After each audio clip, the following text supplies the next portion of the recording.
What's up? What's up? This is the ChoppedByT podcast with Real Raw. Authentic Conversations. I'm your host T, and to the right of me we got Onterio. How you feeling? I'm feeling good. That's How good you to hear. doing? I've been doing pretty good. All things considered, a lot of changes in my life to say the least. But I'm fine. I'm good. I'm protected. I want to get right into it. First and foremost, I want to thank you for coming on to the show. Thank you. Yeah, I appreciate you coming on. You kind of shared like a TikTok snippet of your story, and I was like, oh, that's interesting. I always want to, especially these are the type of stories I like. I like stories that are one. It's gonna sound crazy, rooted in pain, but I like it when the person can come out on the other side, with exhibiting strength and showing like that I made it through it or whatever. Because we all have our story out here. You know what I mean? And your story can possibly help somebody. But I want to go right into it. You were born and raised in Murfreesboro? Yes, I'm from Murfreesboro. Born and raised. Yeah. I went away for a little bit. So I've been to a lot of places. I done traveled, got my passport, thank God. But I've traveled a lot and been a lot of places. But Murfreesboro, I'm from Murfreesboro. From the borough. Yeah, you growing up. So did you have your mother and your father in the home growing up? No, I never had my father in the home. I came from so my mom was on drugs. Okay. And my daddy owned the arcade. He had the money. Yeah. So that's how I actually got here, just off of a relationship like that. Gotcha. Like, he really loved her. That was evident. He was married. He really loved her. But he was married to someone else? He was married to somebody else for a long time. But he just was a man, I guess. I mean,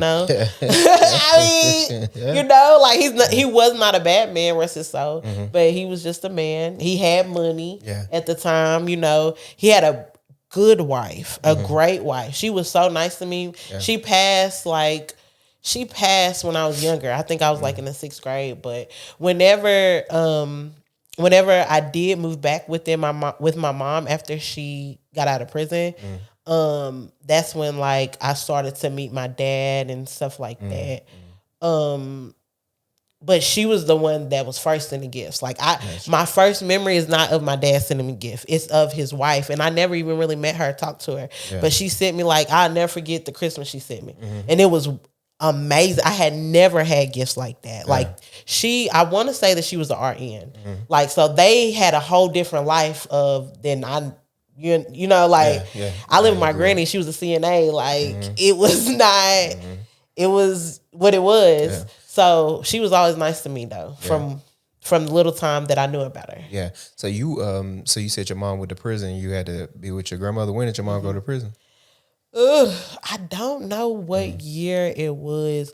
And that's another thing too with trauma that I'm learning about. You'll hear me say a lot that maybe I don't know the exact time because trauma actually changes your brain. Right. And for me, I've had so many traumatic things happen. I used to ask my therapist, like, why can't I remember this? Or why is this completely gone? Yeah. Like, it's spots in my head they don't even exist. Baby, that's your brain saving you. So you can be walking around and having the little executive function that you have. Yeah. Because so many things have happened to me. It's just like, I love my grandmother. I feel so grateful and honored to even have the time that I did with her. But it was even a struggle living with her because she drank every day. Yeah. She married a crackhead. Like, it was... Yeah. It was a lot even in that situation. Now, she loved me, provided everything that I needed, but it still was just what it was. Yeah. It was what it was. And that's a lot for a young kid to see. So. Especially I was what has been told with me, I was with my mom for a little bit. And then whatever, I guess her lifestyle got out of control or I don't know exactly what happened. But I know even before she went to prison, I lived with my mom, and this is with my grandmother, and this is in the 90s. Yeah. So these is really and I said crackhead earlier. I know y'all don't like that word. Addicts. They was real in the 90s. Yeah. You know what I'm saying? It wasn't like how they was now. So I remember my granny saying one day, until you clean up, you can't even come over here no more. Yeah. Like, she told my mom that. Because my mom would just come by, bring like, I remember I had a little Ferrari, like a little toy Ferrari, but it wasn't Christmas or my birthday. Like I wouldn't expect her on them days, but it would just be something random. Yeah. She'd just pop by or trying to take, well, I don't remember her taking things, but just, it wasn't a good environment to the point where my granny was like, you can't come over here. Yeah. And that's how the mothers were. They were tired of that shit. Yeah. But my granny let it go on for a minute though. Yeah. Like she let it go on for a good little minute. Yeah. So when your mother got out, you ended up moving back with your mother? Yes. And I be thinking about this all the time because I'm just like, why y'all give me that responsibility? Why would y'all tell me I'm like the 3rd or 4th grade, something like that. It's my choice. Of course I want to go with my mama.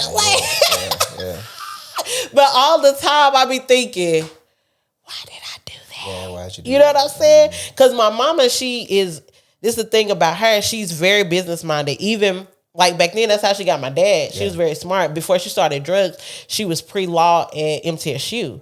So she was always had something about herself. She's very gift of gab. She's very businesswoman. You know what I mean? Like she has so many accolades.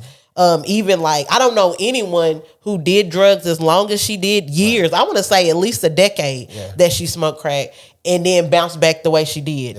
No one do I know. Like, I don't even know any stories on TV like that. You know what I'm saying? Like to be able to own your own business, or she worked for the DA after she got out of prison. Wow. The DA that sent her to prison.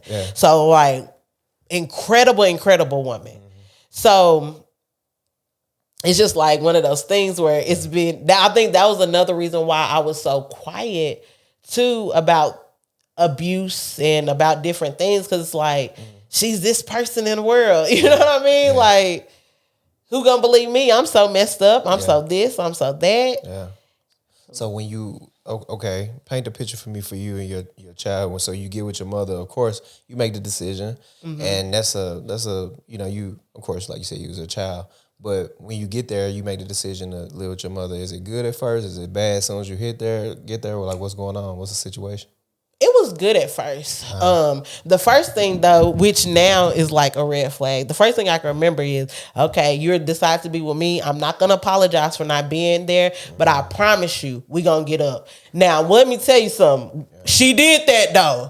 Like she got all the way up. But it's just like me, as I think too, like sometimes I just apologize too much to my kids now because of things like that. And I know that's like a whole different generation. They don't apologize, you know, stuff like that. But that's the first thing I can remember.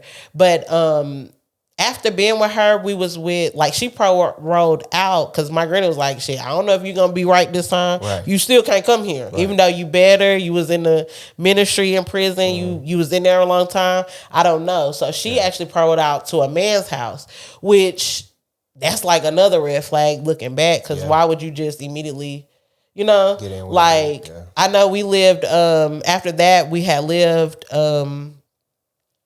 lived somewhere.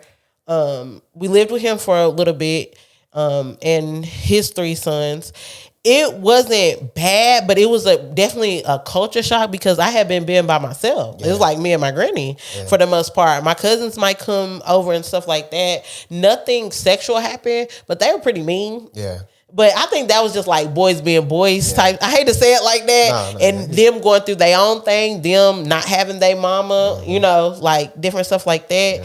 So it was just like, but then after that, that relationship didn't go through. We moved, I'm sorry, I should have put it all the way off. Nah, you good.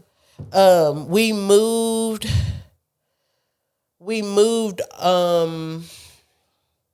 we was by ourselves for a little bit. And I mean, it was okay. I mean, I tried to do a lot of stuff different than my mom did, but I feel like we were all right. We was all right. I was okay then. Then we moved again. Then she got married and we moved out here. Now, those set of boys were totally different. When she got married, it was funny because when she paroled out, it was 3 boys, and then she married somebody that had 3 boys. So, but they still my brothers to this day. Yeah. It was just a little different. It's just a different dynamic. Yeah. One of them was still mean and like a boy, but one of them was like my best friend. Rest in peace to him. I miss him so much. Yeah. But both of them, actually, rest in peace to both of them. Two of them have passed away. But it was better. But throughout this, like through her getting married, I guess I need the backpack. So I'm going too fast. I done skipped the whole little part. Yeah. Okay, so before or like right when she got married, we always had people live with us, like because she got clean, so she want to help other people get clean. Plus, I mean, it's hard to live by yourself. Right. You know, she working the way she did. Of course, she needs somebody to cook, clean, help, or whatever. But for whatever reason, this one when we lived in Rutherford Woodlands, and this is like, she had already been married. She had already been married. So the one where we lived in Rutherford Woodlands, that's when the most trouble started. Yeah. From him. He was a drug addict. He said he stopped, but he didn't. Yeah. It was just too, I think, because this is why I'm like really even grilling myself on certain things, like giving my children a certain amount of attention and not allowing everybody in their face. And I had to learn not to allow everybody in my home. That has been really hard for me because growing up, we were so inclusive. Right. But the older I get, it ain't even, why you want to come over here for? Right. You know, like for what reason? But he was so sweet. It was like, he was not like a mean person, a loud person. He was very nice. And he molested me. I mean, he molested me vaginally and anally. And I was in the 5th grade. Yeah. I never ever said anything at the time. I think one time she had found like a letter or something. But even with that, nothing really happened. He didn't leave. Nothing really actually happened. I was about to say something. Let me ask you this. What was he, okay, you said he was nice and everything was cool. And he was, essentially, was he like a partner of your mother's? Like, was he like somebody that they were together? My mom was married and he was just a housekeeper. Oh. He just would cook, clean. And this was the time when you were in the home with your 3 brothers and her husband? Or this was a marriage prior to that? No, she was married. The boys would be in and out. Yeah. Because they had a present mother. It was just like he would have her sometime. They would have him sometimes, and sometimes they'd be here. Like they were co-parents. Like sometimes they would live with us like a stretch amount of times, but for the most part, they live with their mother. Their mother, yeah. Gotcha. And so he was there. He was housekeeping, and he ended up. Melissa, do you remember like how did it all start?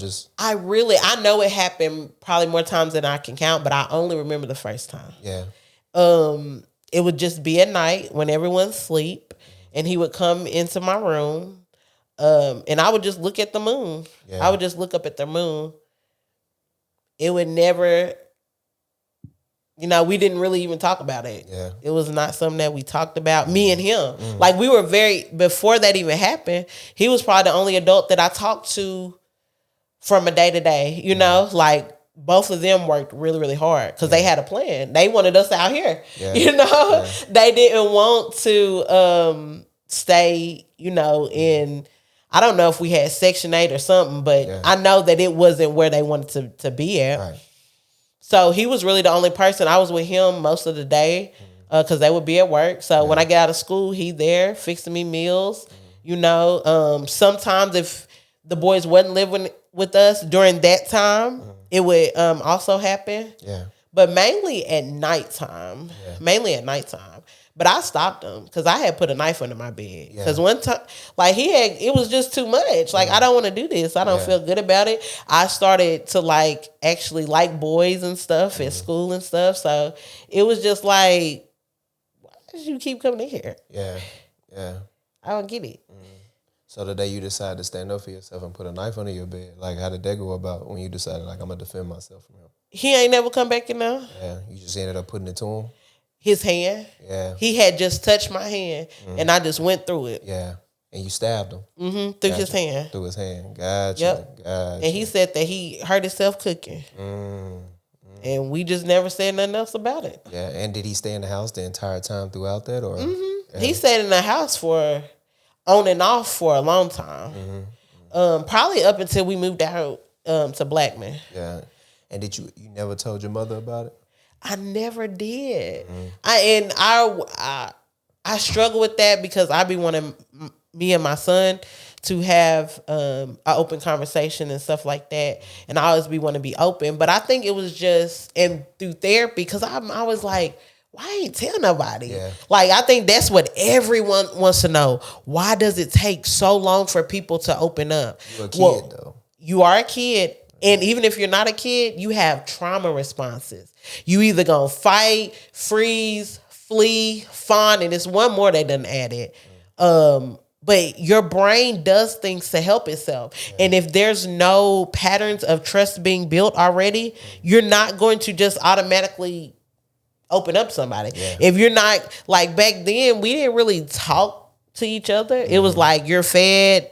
You did as good at school. That's another thing too. Yeah. I was excellent at school. Yeah. Always. So it was never really time for us to talk. We were gonna talk about it. I ain't even need help with homework. Yeah. Like I just kind of did it myself always. So it was never any trust built up before then too. Yeah. Yeah. That's a big thing. And that's something that I'd be working on too with my kids. So I'm like, why you didn't tell me? Yeah. Yeah. You know, like, because I want to protect you, right? Yeah. But now I'm learning too, like my own kids, sometimes if you over too protective, they might, I'm not going to tell you because I don't want anything. Yeah. And that was another thing too. I didn't want anything to happen to him. This is my only friend. Yeah. No, I had my friends at schools, but this is my only trusted adult. Yeah. This is the only one to take up for me. Yeah. And if you look back, do you think it was kind of like a manipulation tactic from him? Yes. Yeah. Now I know them. I've studied them. Yeah. Like molesters. They always nice. Yeah. You would think like they're these monsters, like, or they would be this. And some adult predators are but child molesters, they the sweet guy. Yeah. And women, because a lot of times in this conversation we miss them. Now I didn't have a woman molest me, but I always want to tie them up in there. Yeah. These are like people you trust. These are not, and it does happen sometimes, the creepy neighbor and stuff like this. No, this is your favorite auntie, your favorite uncle. You know what I mean? Yeah. Yeah. So was that the only time it happened to you? By an adult? Yeah. No. That was the first time that ever happened to me by an adult. The second time, another to kind of like when even before she had went to prison, somebody that used to serve her, give her drugs, they some kind of way got like really close friends. I guess like it's Murfreesboro. Yeah. So they got really close friends, and I loved him. Like to me, that was my uncle. Like I loved him so much. He always was so nice to me. Always gave me gifts. Always would talk to me like a regular person. Yeah. I think that has changed the way I parent the most. Not talking to them like a child. Because it's something about just, you seen that new Pikachu?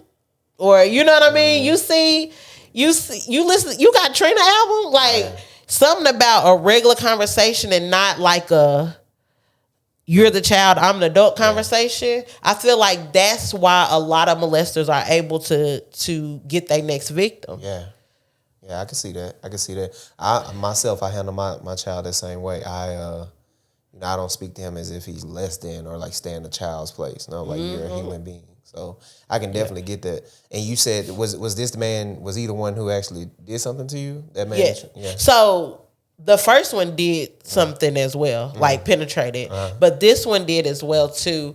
I remember the first time, this is like too where I think like I'm more Like, no, you can't go nowhere, even with people that I trust, because the first time that he actually penetrated me, we were driving to Atlanta to go pick up his daughter. He just pulled over on the side of the road and was like, lay your seat back. Like, but with him, everything was nice. Like, he also had a lot of money. Like, when he stopped selling drugs, I think he went to prison, I'm not sure, but whenever that was over in his life, he started his own business. And I mean, he gets to the bread. To what I know now, he probably still do. Like, he just one of those type of people. So he was another person where I didn't see often, but every time I see him, he's giving me something. He's very nice. It's very conversational. So this is like up until this point. And at this point, I'm 14. You're older. Yes. And at this point, like, shoot, another reason why it took me so long to say this, because, and I know how people feel about different things, but I'm going to just go ahead and say how I feel. It's me and my therapist be going around and around if it was molestation. Because I liked it him. I liked it what we used to do. He used to pay me, like, he had a regular, like, I guess it would call blue collar career, but he was also into music. So I remember, like, stuffing 1,000 CDs because we finna send them to DJs all over. He wasn't a rapper, but he always had a group or, trying to, like, executive. He was always on some stuff like that. So I remember doing CDs. I think he paid for my first, I really want to say he paid for, like, my first record, like, going and recording music. Like, my cousin had did me one, but the first one that I paid for, he did. Like, he was really just, I mean, I hate to say, like, I was his side chick or something, but that's how it was given. You know what I'm saying? Like, me and my therapist really worked on me understanding what a victim is. Because I liked him, but it did not. What helped me realize I was a victim is the habits that I learned with him transferred to adulthood are not positive. They're all negative. So that is what was like, oh my goodness. Okay, this is not okay. And to know that he still is doing the same thing, it's like, oh no, he's sick. There was nothing special about you. There was nothing. You was a little girl. It don't matter what you had on. It don't. And then my mother and stepfather, they were ministers. So they was very strict about, I remember them throwing away my Harry Potter. You know what I'm saying? They was very strict about the things that I wore and stuff like that. But sometimes in my head, I'd be like, well, I wonder if I dressed it a certain way, or, if I was doing something to deserve that. That's just something that's another reason why I like to talk and tell people, because, baby, where the camera at, you ain't did nothing.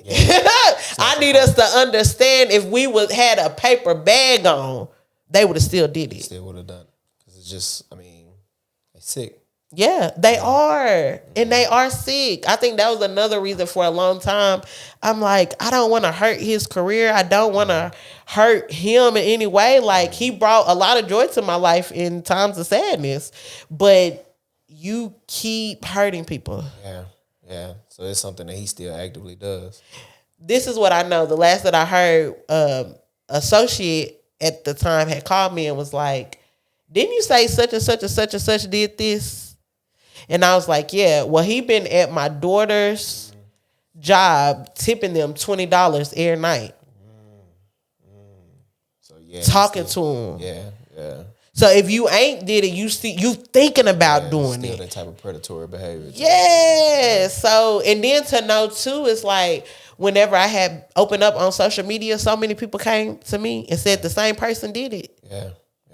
I was just like, I always like, and that's another thing. You ain't special, boo. Not just playing. We are special, but not in the sense of I'm the only one. Yeah. Do you know what I mean? Something about thinking that I'm the only one too is another reason why I never said anything, because it's like, I'm thinking like we really had a bond. You know what I mean? Like but that's not the case. It was just you as a child. He's attracted to children. That's what happened. Yeah. Let me ask you, I want to back up a little bit. When you decided to stab the one in the hand, this was the first one, right? Mm-hmm. You decided to stab him in the hand. What in you gain that courage to do that? Because a lot of people don't have that. I have no idea because I don't have that. Like, it's so many times I can tell you about things that happened to me, and I'm like, why did I freeze up like that? Yeah. Why is that? But I think for me, it's always a build up. Right. I think I just could not take it no more. Yeah. And I think when he penetrated me anally, I was like, oh no. Yeah. You know, no, I can't do this. It was so much pain and blood. I remember walking to, and it's so many times that I could have told my parents at the time. I used to miss the bus because I be in pain. Yeah. And if anybody know where Rutherford Woodlands is, we lived in the back. So I would have to walk from the back to the front. Yeah. And it's like, I wish I could describe how long that is. It's a long walk. It's a walk. It's at least like, I don't know, more than 5 minutes. Yeah. At least 5 minutes. Yeah. So like being penetrated like that, and it was just like, nah. And then he started being mean to me. Yeah. Like, I don't know if he was on drugs or like he had got a girlfriend or something. So I don't know if those were the case, but he started being like really mean to me. And I'm just like, I ain't did nothing, you know? So. And you were able to get the courage to go ahead and just, stab him in his hand and make him stop. Hey, listen, that's a lot of strength though, whether you know it or not. To make him stop that and be able to do that. A lot of people don't have that in them, especially not as you're in the 5th grade, 10 years old, especially as a 10-year-old kid, Yeah. But even the other guy, I knew a lot of guys like that growing up. It's like they always with the young girl. You know what I mean? And I always thought that was weird, seeing that. So, and it's always the get money guys too. It's always the hustles and stuff. Real bread. I don't know that many people got bread like him. Yeah, and you know what's crazy? Like, we see it in movies like Belly and shit, the scene where you had DMX with the 16-year-old girl and stuff like that. Like, that go on in like hoods or cities and everything all over the world, but we just don't. It's like, nah, that's a problem. Yeah, it's a problem. Yeah. It's a problem because I'm finding out like my depression and all of this is anchored in these things. Right. A lot of things that my mother don't like about me. When times that I will go 3-4 days not cleaning up. Yeah. That's disgusting, right? Of course. But it's coming from depression. It's coming from, I can't move. Yeah. Like, because in my head, I'm thinking, why do I deserve this? Why did this happen? Why can't I complete anything? Why can't I? It's a lot that goes around. Why do I choose the people around me that I do? Yeah. Like, it's a lot that goes into it. And it's just like, if we get to the root of the problem, some people, I don't want to get you canceled. You might cut this part off, but not to say I'm homophobic, but a lot of people don't understand. If we focus on pedophilia, that's gonna cut down. Y'all can get mad at me if you want to. I do not care. In my heart, I truly believe that will lessen that. Yeah, like people being molested. Yeah, just the guy that I had on the show, TJ, and he told me this. He's a gay man. He told me, he's my co-host. He's not here. He was supposed to be here, but he had some stuff going on with his grandmother, a birthday party or something like that. His grandmother that passed away. But he said it on this show. I am gay because somebody molested me. They try to say that that's not, it. I'm not saying everybody is born that way. Right. I think I only know a handful of people that wasn't. But everybody else that I know, men, not women. Actually, I don't know one. I don't know a man that just happened to be. Yeah. Something happened to him when he was younger. Yes. Yeah. I don't know one personally. Yeah. I don't be in people business like that too, but I mean, like the people that I know, it's like I don't understand. Well, I do understand it. It's because of those in power are the ones who are doing it the most. Right. I don't know what it does for them energetically. I'm unsure, but I know the people in power. They be molesting kids and abusing people. It's weird. You see that shit on the news all the time. Yes, but this is what people don't understand either. In my hearts of hearts, I believe too that not only that, but like depression, a lot of these things a lot of the people that we don't like, it would cut that. Yeah. I'm with you. It would cut it. Yeah. So, all right. At this point, this is the second guy who done this to you.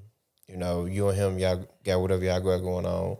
Is there ever a time, even with him, that you ever told your mother that he sexually assaulted you? Not as a child. Yeah. No. I remember one time, too, it was like somebody was questioning. My memory be everywhere, but I want to say it was his stepdaughter. She was like, he would never do that. And I was thinking, maybe he might, you know, but I never would say anything. Cause like, I remember watching a movie with my mama and like the parents say the kid, right? And she be like, you could just have more kids. Why did they do that? Damn. We watching a movie. Yeah.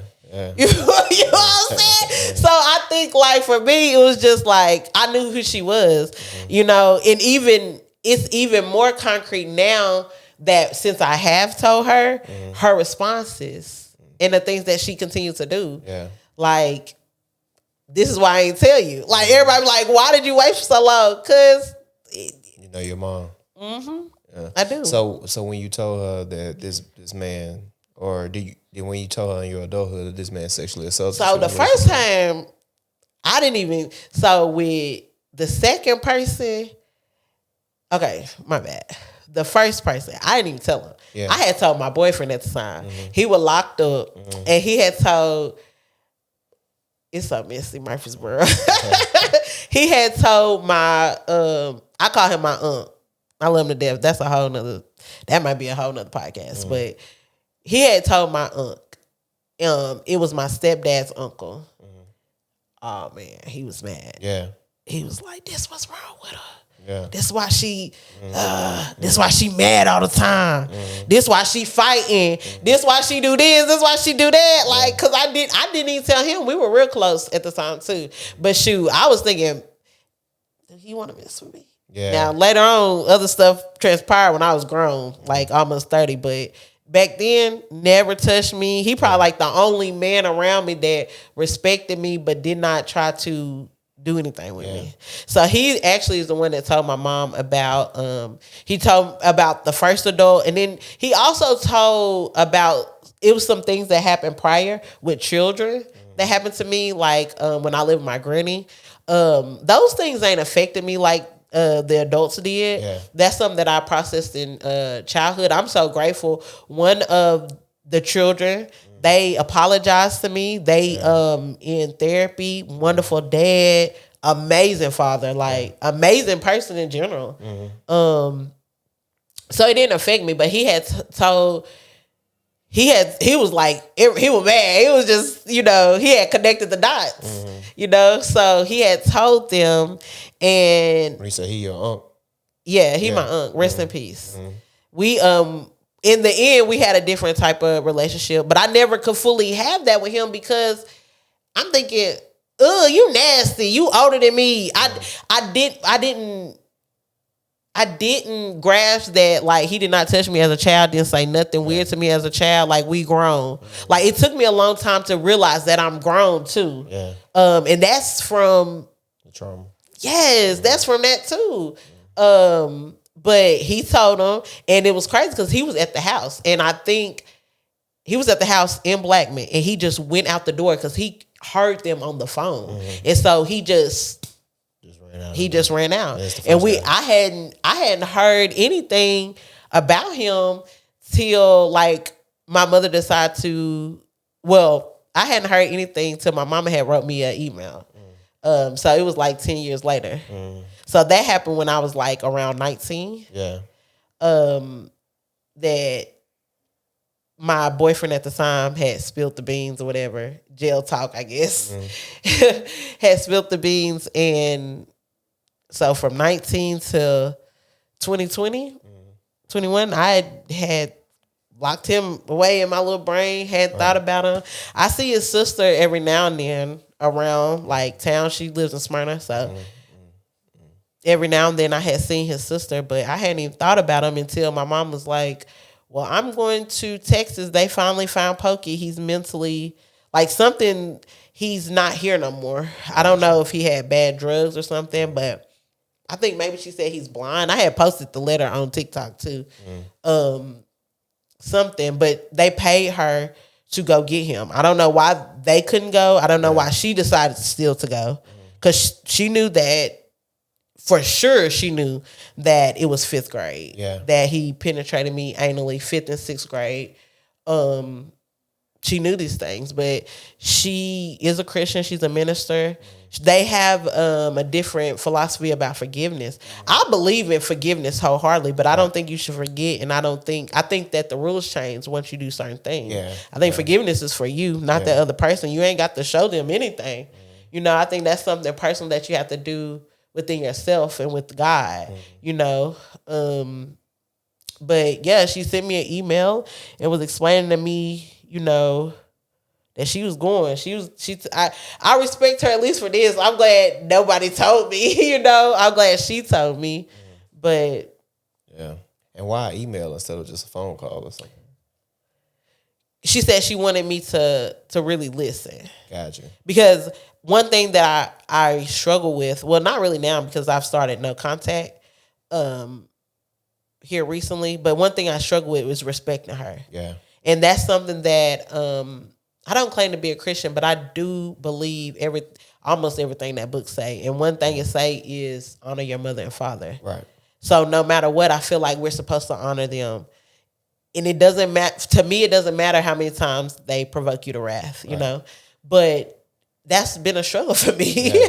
You know, that's been a struggle for me. That's something that I still want to work on. That's actually why I started no contact too, because I'm like, I hadn't been enraged by her in a long time. But when she decided to have a podcast with the second abuser, it just, oh man, it brought the little girl in me back. It brought me before I had went to therapy back. I'm like ready to cuss you out. I'm ready to get mad. Yeah. But it's like, oh no. So she did a podcast, your mother did, with the second guy who sexually assaulted you? Yes. And she already had knowledge of him. Yes, this is recently. This is maybe a month or two ago that she did that. Got you. Yeah, I had never really been vocal about anything.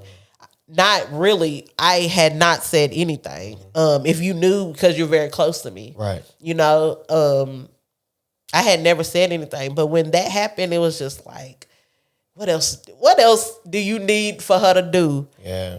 Yeah, because it's a reoccurring thing. It's like you forgive this first man, you forgive this second man. Like, when can you ever forgive me? Yeah. And I feel like that too. I feel like a lot of things that my mother don't like about me, she does not realize that they're side effects of her choices. Yeah. She doesn't see it. She don't put that together. And I want to be clear with that. That's not you not taking accountability for who you are. Oh no. But at the same time, it's, you know, these were things that happened to you as a kid that brought about, you know, the you that you are, and you're doing the work to try to fix it about yourself. And that's important for people to know listening in. Like, you take accountability. Every time you spoke now, you took accountability. It's just, you know, she made a lot of mistakes that fucked you. Yeah. And that continue to. Yeah. That's the part that I had to realize, like, yeah, she's your mother, but it's not okay. The things that she's doing is not okay. Yeah. So you, to a point, you say you at a space of no contact right now, and that's basically where you just don't communicate with your mother at all. At all. And it has been so hard. It has been so hard for me, mainly because of my son. My oldest son has a relationship with her. So it's hard. We had to have a big boy conversation. I had to have a big boy conversation with a 6-year-old. He was like, why did Nana say you don't never clean up? Yeah. I'm like, because sometimes people have... I done messed up the vibe. Nah, you good. Sometimes people have an idea of you in their head. So even if you do, it doesn't matter. They're going to have a certain idea in their head, so they can have excuses to why they treat you the way that they do. Right. So even with that, I'm learning too as a parent, if someone doesn't respect you, your child pick up on that. Right. You be like, I thought me and you was the best of friends. Like, we been good. What's going on? But if they see somebody disrespecting you, they like, oh shoot, this is what we supposed to do. What we do. Especially people that they care about and respect as well. Especially with people that give them a lot too. Yeah. Like money, like monetary things, or take them places, or they see them on billboards and stuff like that. Yeah. They like, shoot, this is what we supposed to do. Right. Right. So you said you spoke about you having like these suicidal tendencies. When did that start? That started, I was cutting myself in high school, middle school, elementary school. I was cutting myself. When it started, like when that first abuser started, I was cutting myself. But then like around 19, like I kept having miscarriage and stuff with my boyfriend, and I kept not completing college. So like I was amazing in high school. Like I can't remember, but I had the Sages, you know what I mean? Like worked in the bank, like even with all the other stuff, like I did well, but college was different for me. It was harder for me. I was by myself. That was another thing too. I was so used to being told every little thing to do. I did not understand how to do things on my own. So it was different for me. I had went to the University of Memphis, scared, spent a lot of time just in the dorm, depressed, crying. Not even that, it's not that I couldn't do the work. It was just like my mind just couldn't get together. So I came back here, and then I didn't do good at MTSU. And then I lost the baby, and I tried to kill myself. And the hospital just let me go with my mama. They did not send me to, I don't know if they had to pump my stomach or not, but she didn't want nobody to know. Like she a minister, she had like a status. So she was like, let me take her home. You know what I'm saying? Let me take her home. So they had took me. That was the first time. Like I think I was 19. Yeah. I think I was 19. And you said she a minister. Is did that the Christian upbringing, did that affect you a lot? Because I know that can be harmful for kids too. When I think so too, because when I started being with my dad was not on that Christian stuff, and I really on the inside I wasn't. Right. So on the inside I always had questions. I always read books. It's wild. My dad really didn't raise me, but I'm more of him. Right. I'm more like him in that sense. And then going with him, learning all this and learning about different gods and learning about different things, learning that this is not even a complete Bible. Right. You know, or even learning about America. He the first person that told me, I remember fighting with him. The president didn't bring no crack in here. Like, what? I was mad. I told Mom, I don't want to go with him no more. He just be, and he's older. So he was born in 42. Him and my grandmother are the same age. Same age. Yeah, so he was born in 42. So it was just like, I don't even want to go with that old man no more. His wife gone, you know. Now I miss him so much because he was just trying to give me knowledge that he had. Right. So it did affect me in a way of, I feel like that's another reason why it took me so long too, because we went to church a lot, and so the Bible's in me. You know, they say, blessed are the peacemakers. If I'm telling the truth about you, that ain't a lot of peace. Right. You know what I'm saying? So a lot of those things, you know, I feel like it made me easier to be a victim too. A lot of those things that were said or that are in the Bible, in the churches that we went to. Yeah. I just know it's a lot of judgment there. It's a lot of like, you as the pastor's kid, you have to perform this way and be this way. So I remember we was in a prayer circle, like, and this is something too. I'm like, she would give me whoopings, but we in a prayer circle in front of everybody. She did a lot of humiliation on me. I think that's too why I'm not a big fan of whoopings. I think when I have to whip my child, it's a failure upon me. I'm failing communication, structure, diet. I done did something wrong. Now, do I have to do it still right now? Sometimes.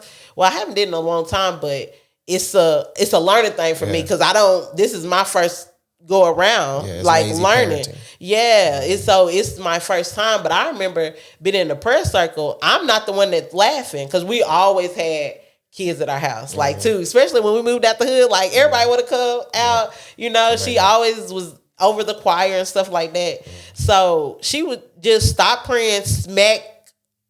Can I cuss? Look, smack the fuck out of me. Yeah, I mean, she smacked me so hard. I was like, what? Just everybody was silent because everybody knew it wasn't me. Like I was a phenomenal kid, like for real. Like I never really did anything. Like even now, I look back, they say I was having a smart mouth. It was because I was smart, because I knew things. Like if anybody said anything about me as a child, it was because I knew stuff that they didn't know. Especially too when I was much younger, I used to have thoughts about people like, how you know that? I don't really know. Like, it just came to my head. I'm just saying it. Right. But like, she used to do stuff like that. I remember the first time I hit her back. My granny was in the hospital, and I had said something to my grandmother that was the truth about her. She just started firing on me. Yeah, your mother did. Yes, but this time I'm like 16, 17. Yeah, it's different now. Why did you firing on me? Yeah. And that's not nothing I'm proud of. Yeah. If you can get away, get away. Because again, you have to honor your mother and father. I believe that in my hearts of hearts. I really, really believe that. But that day, I didn't believe that. I was like, I'm tired of you hitting me, bro. You mad at her for speaking out of your house? I can't remember what I said exactly, but it was because I was speaking out of her house. The truth, though. Yeah. Not a lie. It was something that had happened, something that she was doing. I hate my corner. It was something like that. And she just started firing on me. Like, and my mom, like, it wasn't like discipline.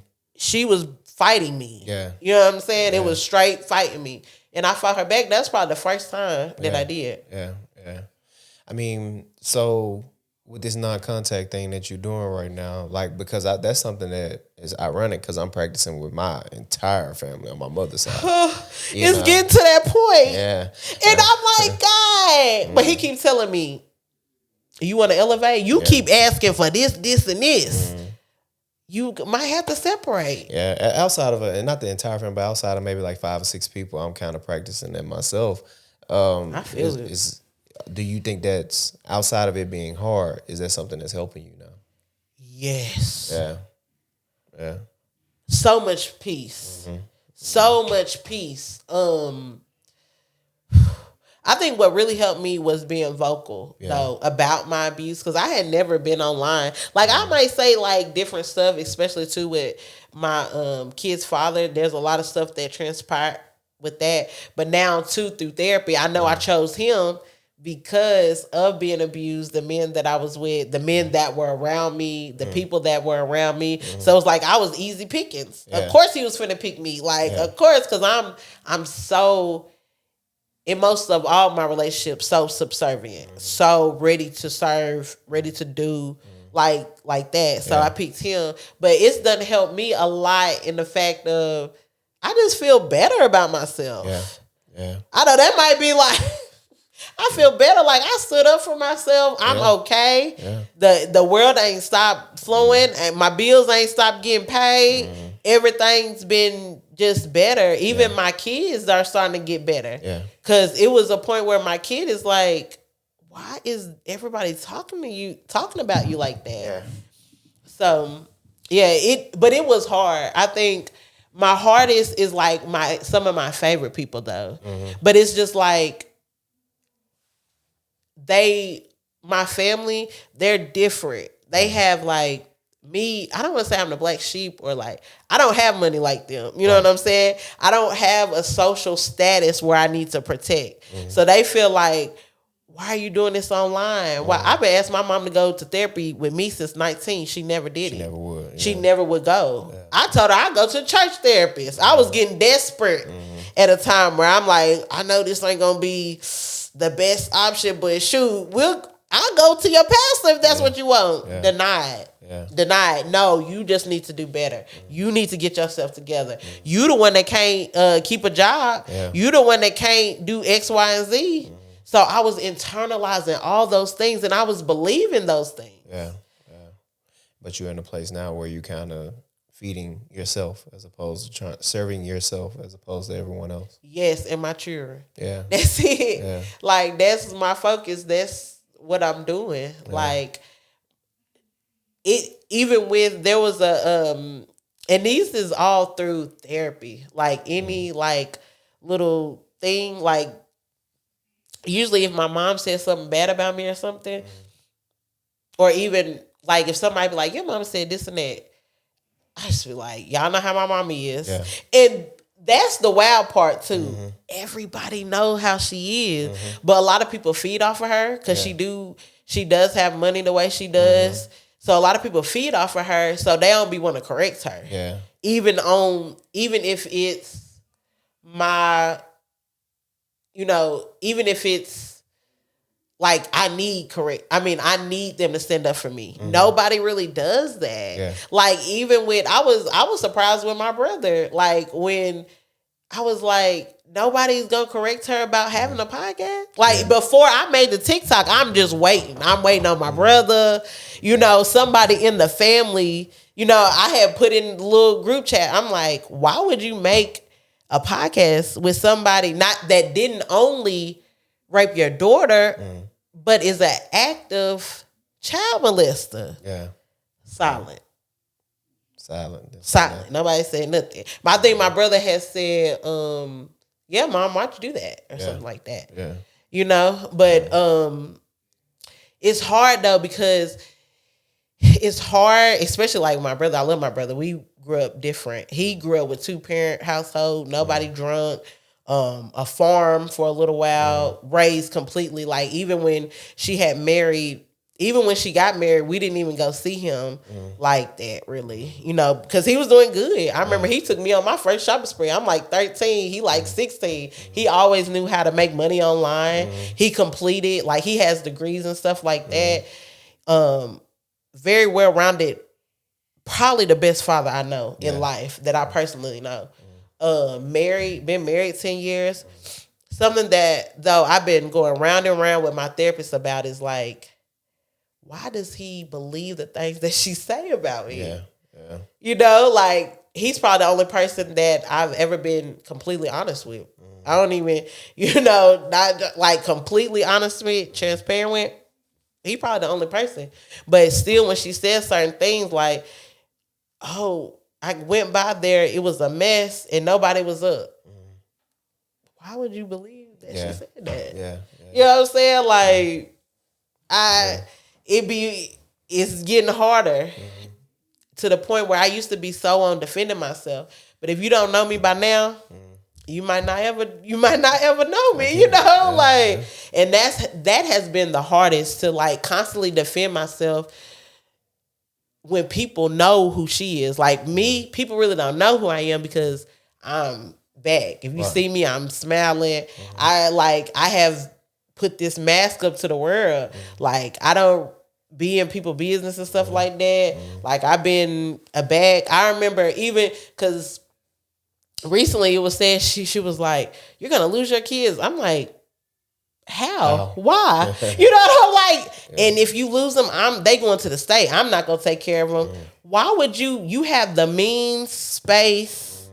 Why would you even say something like that? And I was telling my brother, like, I'm worried maybe she will call CPS or maybe she has. Why would you think that? I was like, this is the same woman that kept me in jail. Yeah. I mean, I should have sent you that TikTok too. But there was something with my baby father. So we've had like an abusive relationship. I'm in therapy now. He's getting in therapy. We're not together, but I do want to co-parent, but I'm glad I'm at the stage where, baby, if you don't get it together today, if you don't keep going to therapy and stuff, you ain't going to see these kids. You know what I'm saying? But how I got him to stop and he ain't never touched me ever again. Well, I don't want to start right there. Let me back it up. We had been going through, I think he was trying to go through my phone or something. So the kids were asleep. So glad the kids were asleep. But the kids were asleep and he was just firing on me. For a long time, he used to choke me out and stuff. Like choke me where I couldn't breathe, stuff like that. But this day, he was like punching me in my shit, like punching me in my face. At this time, I lived in Blackman and my mom lived in Blackman. And he was doing all of that. Then he started cutting up my mattress, put water in it. Well, he tried to set it on fire. It wouldn't catch a flame. So he was putting water in it. Some kind of way, I done got away. He done beat my glasses off. I ain't had no glasses. I had to drive in the dark, probably, I don't know, 1 o'clock in the morning, trying to go to my mama's house. I'm like, Mama, he having an episode. He done had too much to drink. I'm just going to deal with things in the morning. And that's another thing too. I ain't never been the type of person just want to call the police for some reason. I be going back and forth in my head about it, but especially this particular incident. And so she was like, okay, I don't know if she called him or what. Next thing I know, he was at her house. I was like, oh my goodness. I could hear him, I'm going to kill her, this and that. And they was outside. I don't know if she let him in, what transpired. She did not call the police. I had told her, he had been tripping. I didn't go into great detail, but I was like, he doing that shit again. But she let him in the house. Yeah. But when she let him in the house, I defended myself this time. Yeah. I did not have my glasses on. I was on the stairs, so I just came down on him. Baby, he didn't budge. I think my baby daddy's Superman or something. That West Tennessee blood different. You hear me? It's very, very Brownsville blood different. Yeah. He didn't flinch. He stopped. Why you do that for? Regular voice. Regular voice. I ran upstairs because I'm like, oh no, he finna kill me. My stepdad upstairs, I'm thinking, okay, he gonna protect me. I run in his room. That man moved to the side. No shade to him. I feel him though, because my baby daddy, I'd have moved to the side too. It ain't probably only my children I would have stand up to him for. You know what I mean? Like, he just that type of person. So he moved to the side. He opened the door. He kissed me. Face bloody. Kissed me. I was just scaring you. I just need you to listen to me. Da-da-da-da. Shit. What? Yeah. So we done ended up back downstairs. I done ran downstairs. He done ran outstairs. My mama say, you gonna go to jail, run. That's what she told him? Yeah, no. You. Told me. Yeah. So this is my mama. I'm in a traumatic state. Guess what I do? What? Run. I just went out her back door, ran, went under something, and was hiding for like a long time. But fast forward, come to find out, she the one that called the police and gave them my name, gave a police statement, did not mention the nothing that happened beforehand. When I had ran, I was hiding for a little bit, but then it was helicopters and everything. When I had stopped, when I was like, okay, let me get up. I had been tightly in a ball hiding. I have no idea to this day. I'm like, girl, you know the law. You don't never run when you not guilty. When you're not guilty, you don't ever run. Never. Don't run. For real, y'all. Do not run because it looks bad in court. But they're getting better about victims but don't run, y'all. If you didn't do it, please don't run. I know it's the climate or whatever, but I came back in the house and she was just like, they're gone now. Da-da-da. He went to they was trying at the time give me attempted murder. But the way he was, when he went to the hospital, he got stitches. He didn't even get any, they didn't numb it. Yeah. Or anything. So they had dropped it to domestic assault or something. But I found out that later. But even that night, it was weird because me and my kids were in the living room. All of this stuff had happened. I'm skipping a part. Her friend had came over. Her friend had came over. A friend that I had told her, I don't want your grandchild with my son no more.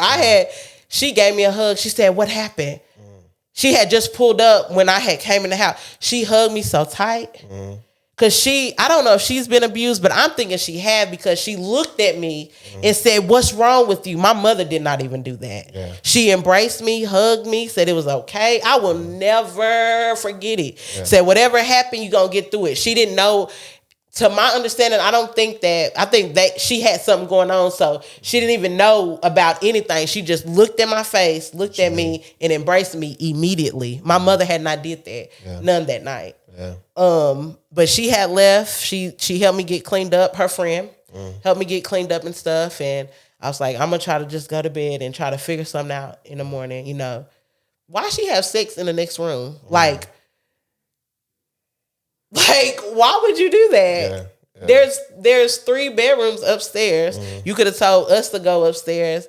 Like, there's always just been this weird thing about my mother. Like, phenomenal in everything else, but as mother, yeah. But fast forward a couple of days later, they came by the house to pick me up. gratefully, neither one of my sons see me in handcuffs or nothing. They knew where I had to go. I had to be held for like 24 hours. And in those 24 hours, I'm trying to, make bond and get out.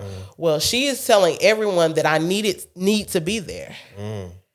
I had never I think I done went to jail like one time driving on a license or something like that. Something like that. I think before marijuana got how it is, I think I had a simple position. Some light. I don't do jail. Not funny. Like I don't do it. But she was telling everybody, even I lost my best friend because my best friend did not come get me. My brother put up the money for me, but his wife was like, I don't want you to sign. Yeah. I don't know. Well, I do understand because as a mother, you protecting your house. We don't know what she got going. She could be innocent or guilty, but we giving her the money. Ain't nobody signing for her type stuff. But my mom was telling people not to sign for my bond, to keep me in there because it was good for me. That's what changed her. That's what helped her. That maybe I need to be in there.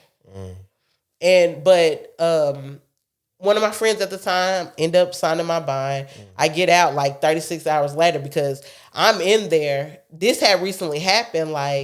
So my brain is muddled. I could not remember. I remember my uncle being so mad at me, like, you don't know my number? You don't know? Like, he made me memorize his number because he would have came and got me. Yeah. It was plenty of people that would have came and got me, actually. But I had left my phone and my brain just was not working. I didn't even know who to even think of to call. I was calling my phone. That was it. But she really thought that would be good for me. And baby, 940 is not good for me. Right. Jail ain't good for nobody. I agree with that too. Yeah. But listen, you done been through a lot. You went through a lot, but you getting the help you need, and you seem to be doing well. And I can appreciate that if nobody else is, and if nobody told you, I'm proud of you. For that, because as Black people, we go through a lot. So we do. I'm glad that with all the stuff that you've been through, with people sexually assaulting you, through your mother not being there for you, through the abusive relationships and stuff like that, you still able to be a mother, and that's a good thing. So thank you for coming on and sharing your story. Thank you for letting me share it. Yeah, and listen, anytime you ever want to come back, you got some more stuff you want to get off, whatever, you can always come back. If I come back, though, I want to get to the solutions. Yeah. I think this we mostly talked about, or I mostly talk about, the problems that people face that people won't even know, But there are so many solutions. Like how you started, you said something about pain, but it's like, baby, if we didn't have pressure, it would be no diamonds. Yeah, if we didn't have no darkness, we wouldn't even have no babies. Seeds can't grow in the light. Yeah. It has to be in the dark. So it's good to go over the pain and stuff, but there's so many solutions out there for us. Not just therapy is not the only thing. If you can join a gym, if you just have to exercise at home, exercise. I think that's probably has been this better than any antidepressant. It's better than anything that you can get. Sometimes we can't eat right, but therapy, going to the gym, and loving on yourself, it'll do you some good. Facts. That's where I'm at with it. Yeah. Nah, definitely. Like I said, I appreciate you. I appreciate you. You don't know. Ooh, you done helped me so much. Yeah. Thank you.